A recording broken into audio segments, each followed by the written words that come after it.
आज आपको गुज़रे पूरे 2 साल हो गए। लगभग सब कुछ बदल चुका है और आपके बिना जीने की आदत भी हो गई है। मगर अब कोई मुझसे ये नहीं पूछता कि पापा कहाँ हैं। अब मेरे कहीं बाहर से घर आने पर कोई ये नहीं कहता कि अरे आ गया तुम। अब किसी अतिथि के आने का इंतज़ार कोई बेसब्री से नहीं करता। अब मेरे बाहर रहने की कोई वजह नहीं पूछता। मेरी किसी परेशानी पर कोई अपने अजीबोगरीब नुस्खे नहीं बतलाता। अब खाने के दौरान कोई मुझे धीरे खाने को नहीं बोलता। अब कोई मुझे अपनी थाली में से एक निवाला नहीं खिलाता। अब मैं दोपहर को अक्सर सो जाता हूँ क्योंकि मैं किसी के पेट पर सर रखकर बातें नहीं कर पाता। अब थोड़ी देर बिजली जाने पर कोई परेशान नहीं होता। अब घर में आवाज़ें नहीं होती। अब रातों में मैं उठकर किसी को खुले मुंह सोता देख मुस्कुराता नहीं। अब मेरे गले लगने पर सबका वक्त ज़ाया हो जाता है। अब मेरी मासूम सूरत देखकर कोई मुझे पैसे नहीं थमाता। अब मैं ज़रूरत के समय किसी से पैसे नहीं मांग पाता। अब मैं किसी की झुर्रियों से नहीं खेल पाता।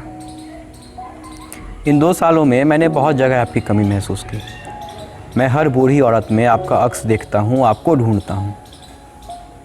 मेरे मन में उनके लिए इज़्ज़त और महत्व दोनों काफ़ी बढ़ गई हैं। पर सच तो यही है ना कि आप मुझे वापस नहीं मिल सकते।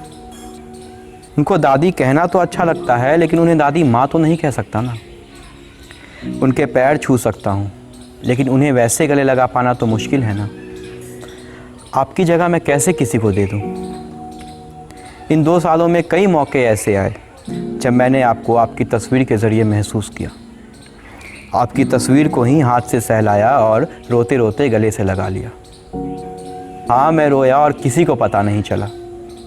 और ये सब लिखते हुए भी आज न जाने कितनी बार आंखों से आंसू छलक गए।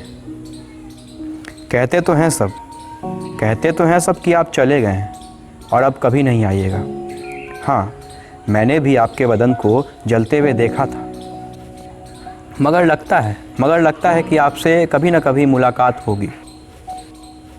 बेशक कई बार सपनों में आपसे बातें हुई हैं, पर असल ज़िंदगी में कभी आप सामने टकरा जाएं तो मुझे एहसास ज़रूर दिलाइएगा, ताकि मैं आपकी सेवा दोबारा कर पाऊँ।